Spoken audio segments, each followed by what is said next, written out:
já, sko,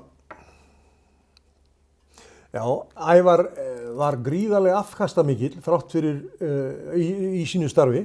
Honum þótti iðulega sem hann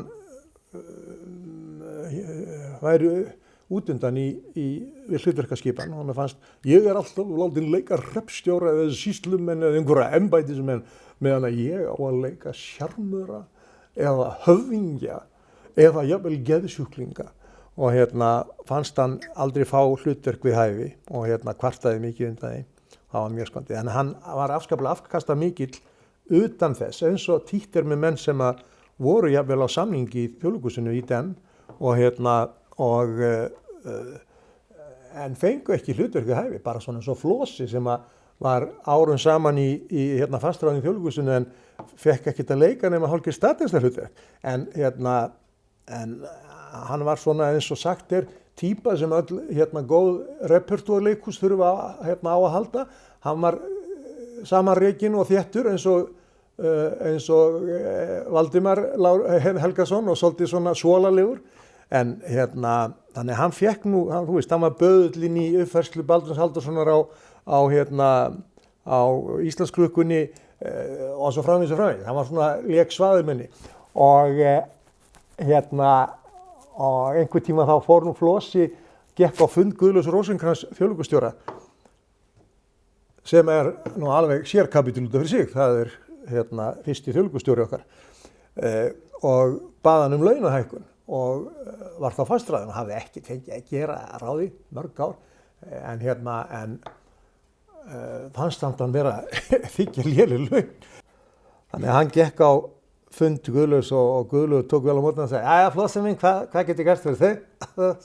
Og Flossi segi, ég ætlaði bara að fara fram á launahækkun. Nei, þú fær það ekki Flossi minn, alveg útiloka. Af hverju? Þú ert svo lélegur leikari. Og Flossi lét sér nú hvergi bregða og segi, býttu, hversin í anskotanum ertu þá með mig á samningi, af hverju er ég svona lélegur, af hverju rekur mig ekki? Ég get það ekki, þú ert svo helvíti góð típa. Og það var máli. Flosi var típan sem þurfti í ákveðnar senur. Og sama var með Valdimar Helga. Og Ævar var líka típa og hann var tæpkastaður, eins og sagt það þegar leikar eru tæpkastaður vegna sem tekst vel upp í einni rullu þá bara dettur leiks. Það var leikstjórar og leikhússtjórar iðulega ekki rýmra hugmyndaflug heldur en það að þeir eru linnulaust og ítrekka að kasta þá eða skipa þá í hlutverk af sama tagi. Og Ævar fannst hann verða oft fara á missi góður rullur.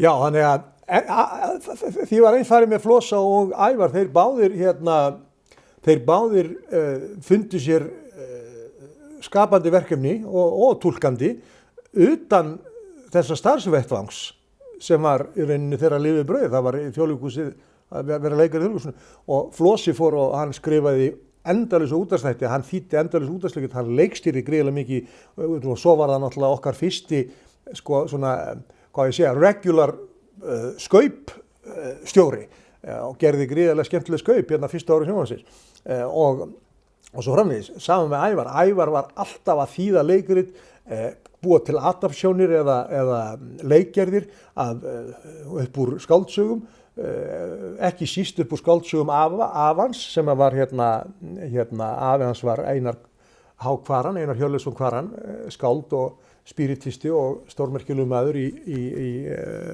menningarlífi Reykjavíkur aldamótin, upp úr aldamótunum 1900 og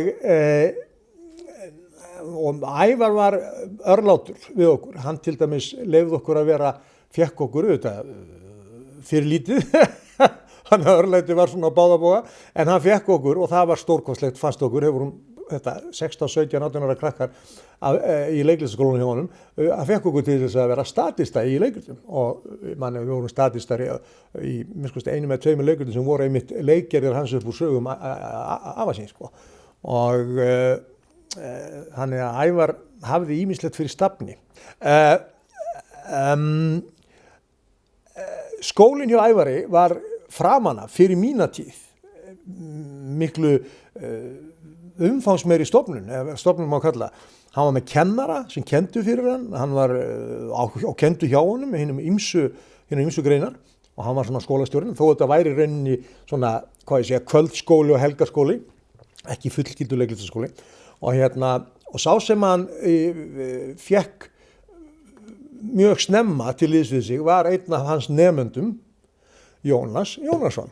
Jónas Jónasson, kvöldgestir, komið þið sæl. Og sá ágæti maður og góðu vinur minn.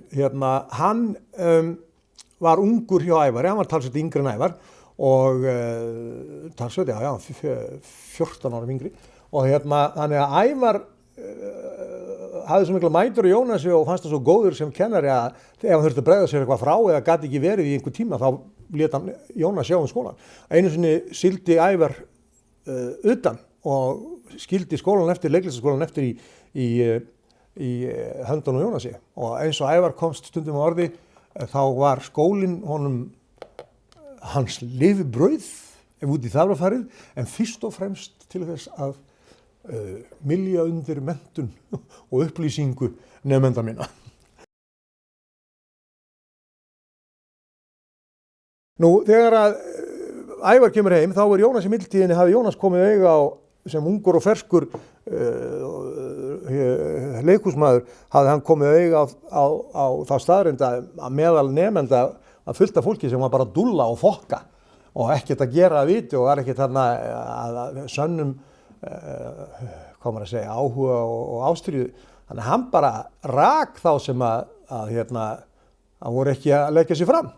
Og það saksaði svolítið vel á bekkin fyrir bragðið. Og þegar Ævar kom heim, þá var rétti Jónasson kladdan og hann skoðar og sér og segir, Guð minn almáttugur, þú ert búin að reka 14 skólagjöld. og svo bætti hann við, Jónas, ég baði að reka skólan, ekki nemendurna. Já, en af því að ég nefndi Floss og Ævar í sömu andráni þó þau væri afskaplega ólíkir menn og mjög ólíkir og ólíkir túlkandi listamenn og skapandi. Að þá sögðu þeir mér báðir sögur af því sem að í rauninni samt enginn vill segja. Það í den og í rauninni enn, svo að ég rými nú, hefur Bakkus í konungi alltaf liðið ákaflega vel í kompaníi þeirra sem tróð upp, hvar sem það í heiminum. Það að segja upptróðslu listamenn eða performing artists hafa alltaf, og Bakkus hafa alltaf átt mjög gott skap saman.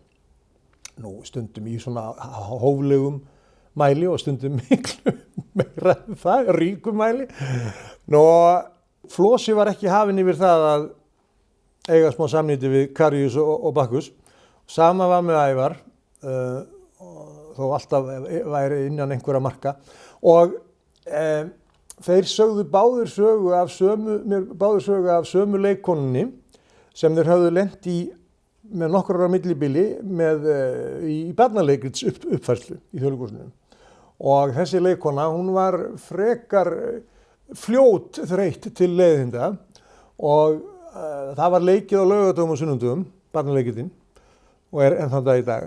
Og það eru náttúrulega á laugardags og sunnudags eftirmiðdögum eru þrælar Bakkusar að taka út þjáninguna daginn eftir.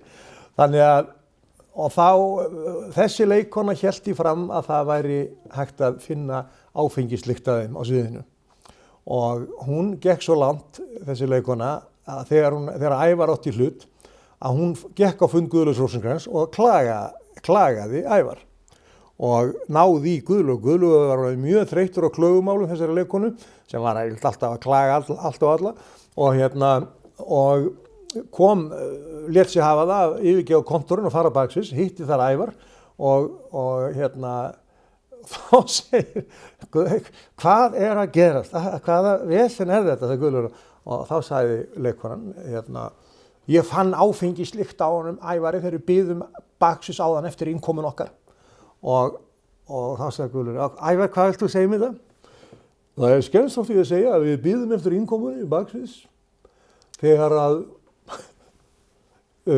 téð leikkona gerir sér lítið fyrir og reynir að kyssa mig. Og ef hún gerir þetta aftur, þá kæri ég hana. Þar með var málið dautt. Nei.